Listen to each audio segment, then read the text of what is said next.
Boa noite, irmãos. Graça e paz, amém? Como o Nata disse, aí o pastor passou pela cirurgia, e aí ele pediu para, domingo passado ele conversou comigo, pediu para que eu pudesse estar compartilhando hoje a mensagem com os irmãos. E a minha oração é para que aquilo que Deus falou ao meu coração ao longo dessa semana, aquilo que Deus mostrou ao meu coração ao longo dessa semana, possa também falar ao coração dos irmãos, das irmãs, possa edificar as nossas vidas, possa mudar algumas coisas, mas acima de tudo isso, possa glorificar, possa honrar o nome do Senhor. E eu queria começar, meus irmãos, que nós fizéssemos um contraste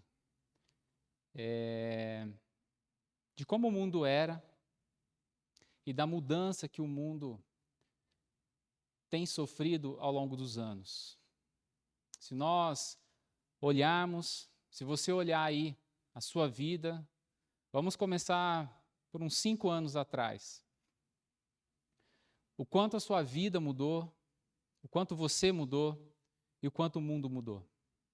Andando um pouquinho mais, se nós olharmos aí de 10, 20, 30 anos atrás, o quão o mundo mudou,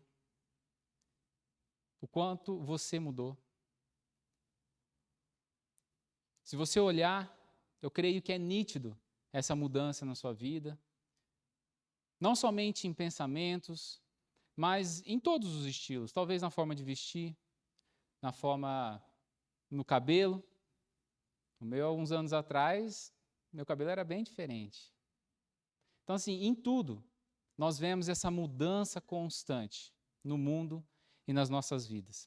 E a princípio eu queria que nós falássemos de 3 mudanças. A primeira dela é a mudança na forma de comunicação. Hoje nós temos celulares, hoje nós temos computadores, hoje nós temos a internet. E como antigamente era mais complicado essa comunicação. Hoje você pode conversar com pessoas que estão do outro lado do mundo. Hoje você pode ver a pessoa, falar com a pessoa em qualquer lugar do mundo. Hoje nós temos praticamente um computador na mão. Algo que antigamente, malemar, usava-se para conversar ou para mandar algum torpedo, alguma mensagem. Os computadores, hoje nós fazemos de tudo em computador. Assistimos televisão, assistimos séries, acessamos sites, fazemos videoconferências. Algo que há alguns anos atrás isso era impossível de se fazer. Então, meus irmãos, nós vemos que a mudança na forma de comunicação, principalmente na tecnologia, ela é bem visível, ela é muito grande. Uma outra mudança nos relacionamentos sociais. Hoje, nós temos menos tempo para as pessoas, hoje nós temos menos amor pelo nosso próximo, hoje nós temos menos empatia pelas pessoas, principalmente no trânsito. Algo que antigamente nós víamos bem menos, não que nós não víamos, mas era algo que as pessoas se preocupavam mais com as outras. Às vezes eu ouço a voinha comentando do seu Baldo, do vô Baldo, de como ele cuidava das pessoas, de terrenos que eles tinham, que doou para outras pessoas. Hoje é impossível a gente ver alguém doando terreno para alguém. Então a mudança nos relacionamentos sociais mudou também. Uma outra mudança, a mudança nos valores éticos e religiosos. Hoje, enganar é normal. Hoje, mentir é normal. Olhando assim para o meio corporativo, não sei se você já teve a experiência de estar no meio corporativo. Hoje, no meio corporativo, é pura politicagem. Pura politicagem. Você vê as pessoas realmente crescendo, mas não por seus méritos, mas crescendo, derrubando as outras pessoas. Hoje é mais fácil você derrubar alguém do que você conquistar uma posição, um local, um lugar dentro da corporação, dentro da empresa, aonde você trabalha. É mais fácil você derrubar do que você tentar crescer pelos seus próprios méritos. Na igreja, muitas vezes nós vemos irmãos que não cumprimentam outros irmãos. Muitas vezes nós entramos e saímos e nós também não cumprimentamos alguns irmãos. Então são mudanças que vieram acontecendo, que foram acontecendo ao longo dos anos. Uma outra coisa dentro da igreja. O lucro hoje é o principal objetivo das igrejas. E vidas salvas ficam para depois. A fama para os cantores cristãos, ela vem primeiro do que a pregação da verdade. Desejos pessoais dentro da igreja, elas vêm em primeiro lugar, enquanto que a vontade do Senhor, ela vai ficando para segundo plano. Tudo isso, meus irmãos, foram mudanças. E se nós formos falar aqui de outros tipos de mudança, nós vamos longe. Eu queria ficar com essas três. Forma de comunicação, relacionamentos sociais e valores éticos e religiosos.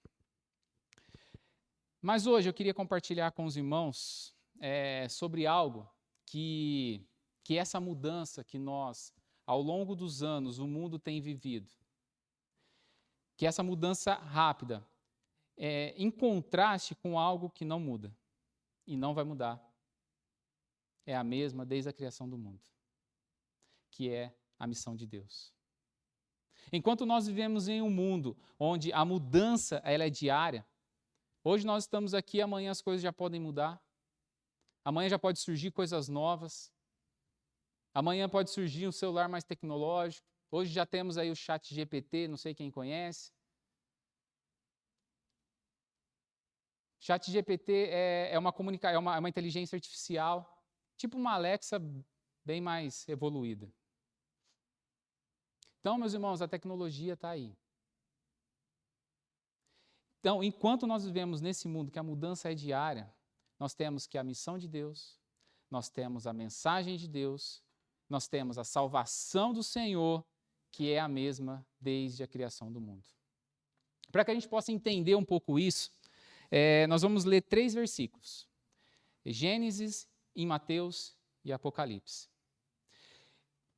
Se nós formos procurar, meus irmãos, em todos os livros, se nós formos pesquisar, uma pesquisa simples na internet, nós vamos ter referências sobre a missão de Deus, nós vamos ter referências sobre a mensagem de Deus, e em todas essas referências, elas apontam para um único lugar, que é Jesus. Então, Gênesis, capítulo 3, versículo 15, eu convido os irmãos a abrirem as suas Bíblias. Gênesis 3, versículo 15.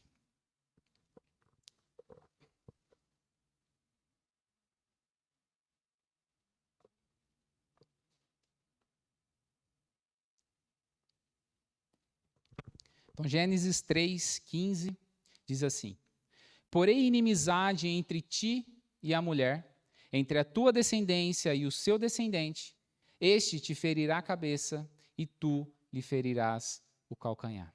Vamos orar mais uma vez, meus irmãos? Ó Deus, nós te agradecemos, ó Pai, por mais esse privilégio, essa oportunidade que temos, ó Deus, de poder louvar o Senhor, de exaltar o teu santo nome, ó Pai. E em especial, ó Deus, nós queremos entregar nas tuas mãos esse momento. Que não sejamos nós, ó Deus, mas o teu Santo Espírito através de nós. Que em cada momento deste culto, ó Deus, somente o Senhor seja exaltado e glorificado, ó Deus. Em nome de Jesus, ó Deus, e assim como o salmista diz, que as palavras dos meus lábios, ó Deus, e o meditar do meu coração sejam agradáveis ao Senhor, rocha minha e redentor meu. Amém. Meus irmãos, porém inimizade entre ti e a mulher, entre a tua descendência e o seu descendente. Inimizade aqui representa um conflito entre Satanás, tua descendência, e o povo de Deus, especialmente em Jesus, que é o seu descendente. Então, se nós lermos aí, porém inimizade entre ti e a mulher, entre a tua descendência, que representa Satanás, e o seu descendente, que é o povo de Deus, especialmente Jesus. A segunda parte do versículo diz que este te ferirá a cabeça e tu lhes ferirás o calcanhar. Aqui descreve a longa batalha entre o bem e o mal, porém com Deus sendo vencedor no final através de Cristo. E esse versículo 15, especialmente esse versículo 15, os comentaristas, os historiadores, eles dizem que é a primeira profecia, a primeira referência profética da profecia messiânica. Então nós vemos que em Gênesis, logo na criação, no começo da criação, já é apontado para Cristo. A missão já é com foco, dando referência a Cristo. Mateus 2, versículo 6. Mateus 2, versículo 6.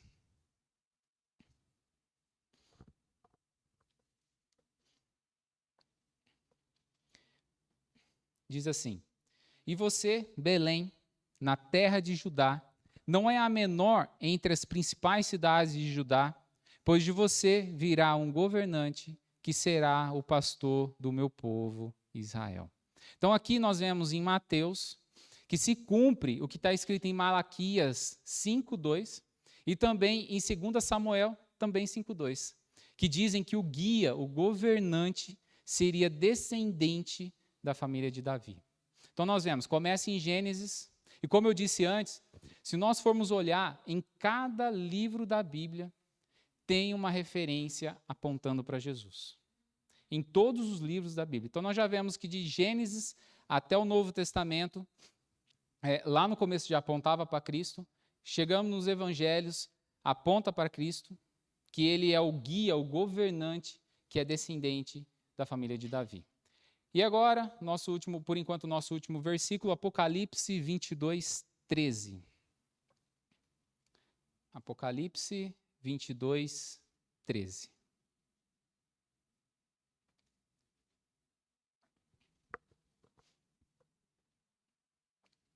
Em Apocalipse 22, 13 diz o seguinte: Eu sou o Alfa e o Ômega, o primeiro e o último, o princípio e o fim.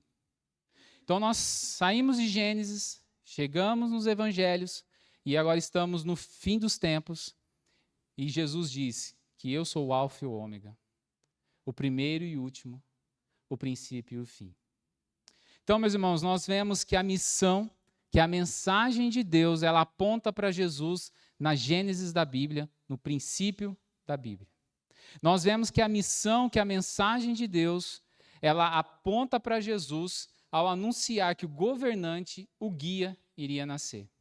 E nós vemos que a missão de Deus, que a mensagem de Deus, ela aponta para Jesus nos fins dos tempos, onde ele confirma que é o Alfa e o Ômega, o primeiro e o último, o princípio e o fim. Então, diante disso, meus irmãos, eu quero compartilhar com os irmãos 3 verdades, 3 coisas que não mudaram e não vai mudar. O mundo pode passar, nós podemos mudar, mas essas 3 coisas, elas não mudarão. A primeira dela, a primeira verdade, é que a nossa vida deve ser para viver para a vontade de Deus. A missão de Deus não são os perdidos, é Deus. A missão de Deus não é a igreja, é o próprio Deus. Nós precisamos entender que não é o pastor, não são os presbíteros, mas é Deus. A mensagem começa em Deus, na sua vontade, e termina em Deus, na sua glória. Então, meus irmãos, nós precisamos entender isso. A nossa vida deve ser exclusivamente para viver a vontade de Deus. Olha o que Jesus disse em Mateus 28, 18. Toda a autoridade me foi dada no céu e na terra. Meus irmãos, é na autoridade de Jesus que nós estamos aqui. É na autoridade de Jesus que nós iniciaremos mais uma semana. É na autoridade de Jesus que a nossa igreja está plantada aqui nesse local. É na autoridade de Jesus que anunciamos a mensagem de salvação. É na autoridade de Jesus que a missão de Deus será cumprida. Tudo que nós formos fazer, na nossa vida pessoal, na nossa vida, qualquer área das nossas vidas, meus irmãos, se nós não fizermos debaixo da autoridade do Senhor, o fracasso é grande. Nós precisamos entender que nós nascemos para viver a vontade de Deus.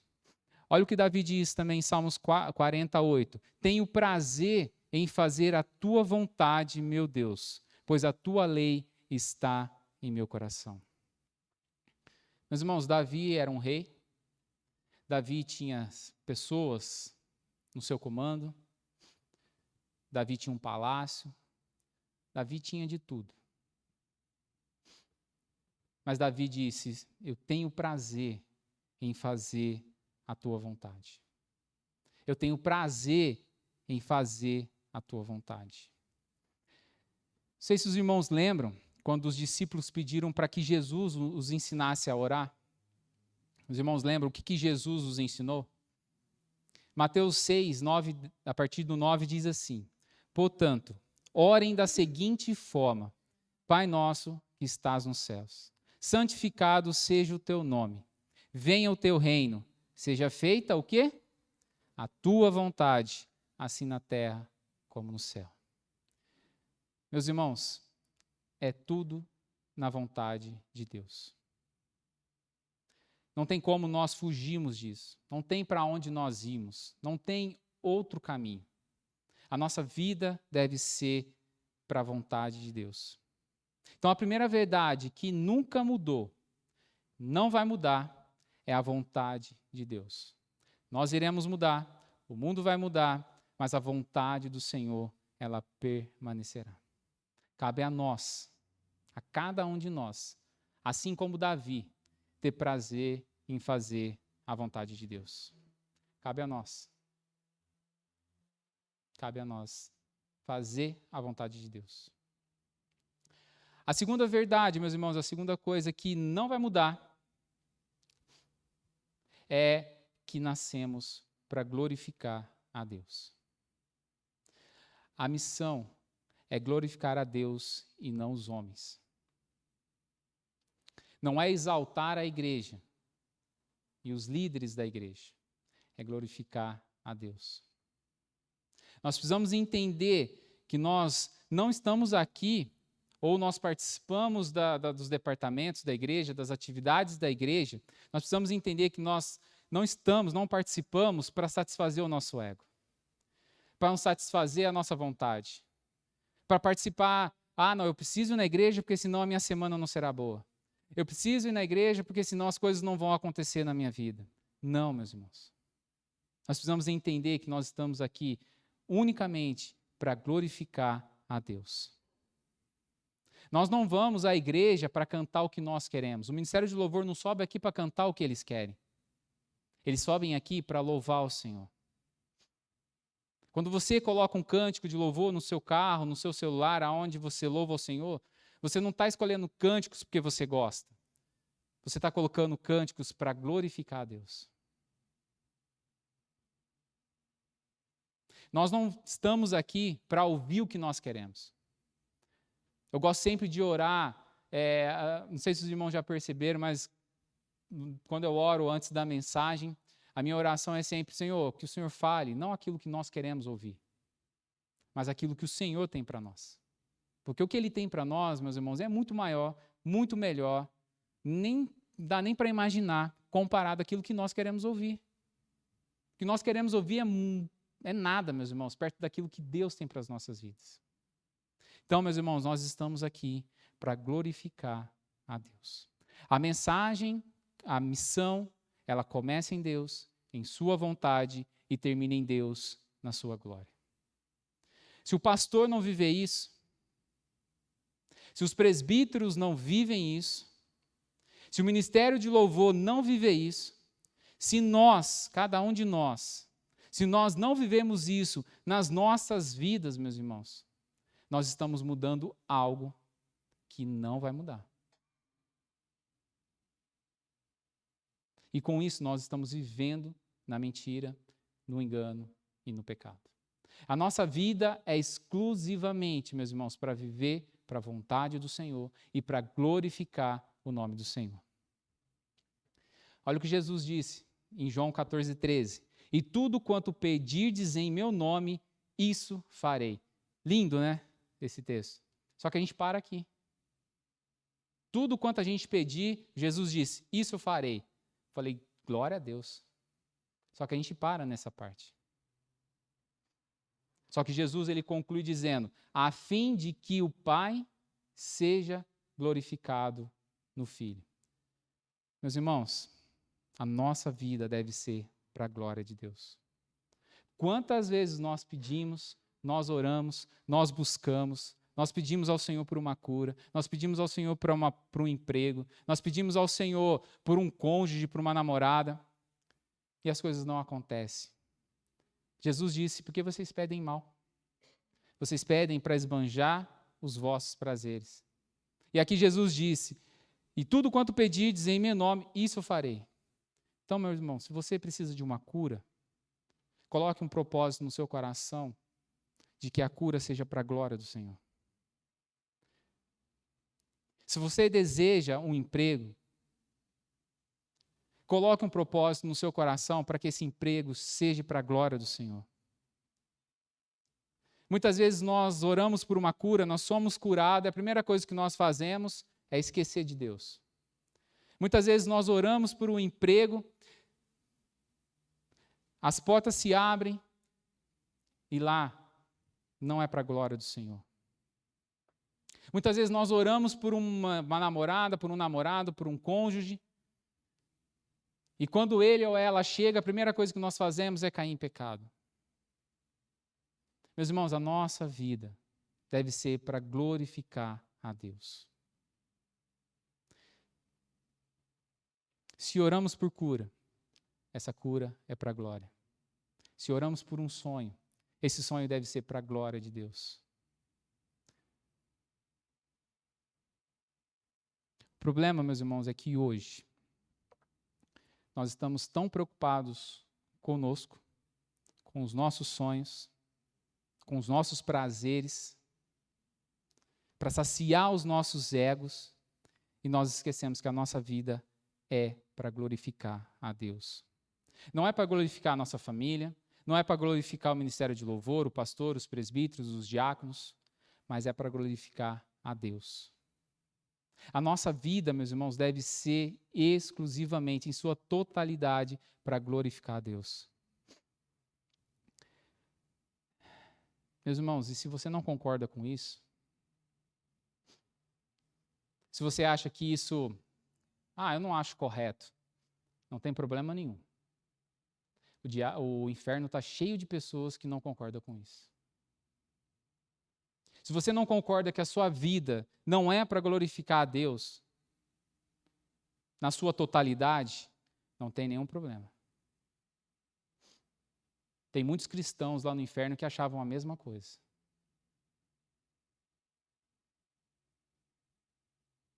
Muitos cristãos. Havia um anjo no céu que ele olhou para a glória de Deus e quis um pouquinho daquela glória. Ele quis ter um pouquinho daquela glória também. Sabe o que aconteceu com ele? Hoje ele é o rei do inferno. E lá ele não se preocupa não, viu, meus irmãos? Lá ele divide a glória, lá ele aceita qualquer um. Então, se você não concorda que a sua vida é para viver a vontade do Senhor, que a sua vida não é para viver para a glória do Senhor, fique tranquilo.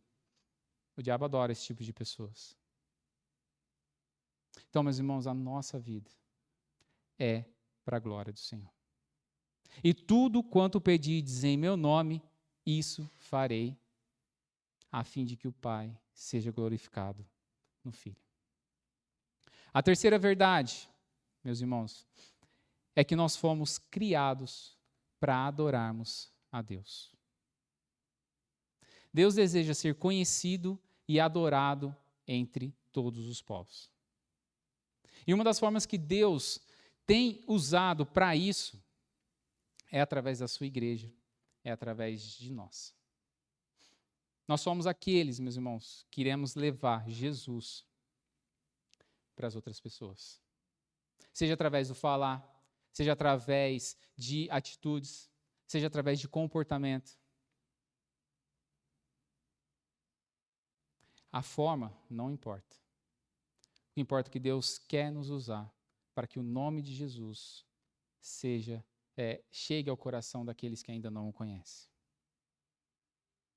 Mas o que realmente importa é a gente entender a nossa missão.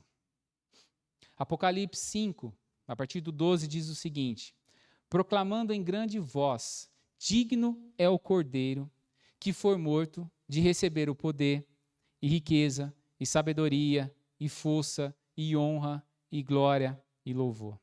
Então ouvi que toda criatura que há no céu e sobre a terra, debaixo da terra e sobre o mar, e tudo que neles há, estava dizendo: aquele que está sentado no trono e ao Cordeiro, seja o louvor, e a honra, e a glória, e o domínio pelos séculos dos séculos. E os 4 seres viventes respondiam: amém.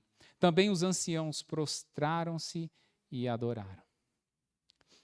Meus irmãos, se nós não conseguimos viver uma vida de adoração ao Senhor aqui, onde é passageira a nossa vida, na eternidade é que nós não vamos viver adorando Deus. Porque lá a adoração é 24 horas. Se nós não conseguimos, onde aqui é passageiro, na nossa vida passageira aqui, ter exclusividade em viver adorando ao Senhor, não vai ser na eternidade que nós vamos fazer isso. É o que muitas vezes nós falamos: se nós não temos uma vida de oração em casa, não vai ser na igreja que as coisas vão mudar. Se nós não temos uma vida de adoração e louvor em casa, não é na igreja que as coisas vão acontecer, que vai mudar a nossa forma. Se nós não temos uma leitura diária da Bíblia, não é na escola dominical que vai despertar isso em nós. O que nós fazemos em casa, o que nós fazemos na igreja é reflexo daquilo que nós vivemos na nossa casa. Então, meus irmãos, nós precisamos mudar a nossa mente. Nós precisamos transformar a nossa mente. A nossa vida é para vivermos a vontade de Deus, é para vivermos para glorificar a Deus e é para adorarmos a Deus.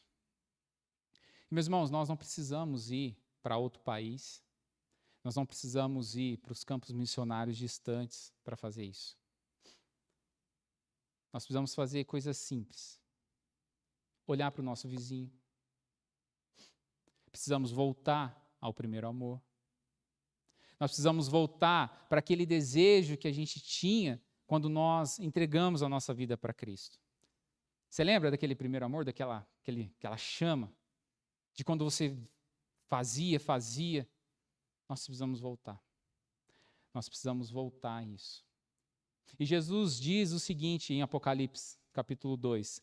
Lembra-te, pois, de onde caíste, arrependa-te e volta à prática das primeiras obras. Nós precisamos voltar, meus irmãos, à prática das primeiras obras. Nós precisamos voltar de quando nós tínhamos prazer, assim como Davi disse, em fazer a vontade do Senhor. Nós temos que voltar a nos dedicarmos na obra do Senhor. Nós temos que voltar a fazer aquilo que nós fazíamos lá atrás e fazer para o Senhor. E, meus irmãos, caminhando para o nosso encerramento, eu gosto muito de uma frase. Na verdade, assim, eu gosto de várias frases que tem no filme do Senhor dos Anéis. É baseado no livro de Tolkien. E nos filmes tem várias frases que eu gosto muito, que nos fazem refletir. E uma das frases que entra no que nós estamos falando foi num diálogo e diz assim a frase: Saruman é o vilão, o mal da história. Saruman acredita que apenas um grande poder pode manter o mal sob controle, mas não é o que eu descobri, diz o personagem. Então, trazendo aqui para a nossa realidade, para o que nós estamos falando, o diabo acredita que apenas um grande poder pode manter o mal sob controle, mas não é o que eu descobri. E continua. Descobri que são as pequenas coisas, as tarefas diárias de pessoas comuns que mantêm o mal afastado. Simples ações de bondade e amor. Nós não precisamos, meus irmãos, fazer coisas extraordinárias. Nós não precisamos fazer coisas maravilhosas. Nós precisamos fazer coisas simples. Nós precisamos fazer coisas simples. Ações de bondade e amor. E eu finalizo, meus irmãos, incentivando e motivando os nossos corações a voltar à prática do primeiro amor. Viver a vontade de Deus, viver para glorificar a Deus, viver para adorar a Deus. E conforme nós recomeçarmos a fazer isso, nós estaremos mantendo o mal afastado de nós e daqueles que nos cercam e automaticamente, naturalmente, estaremos fazendo simples ações de bondade e amor para com os não alcançados. Por isso, meu irmão, convido para que você feche seus olhos nesse instante.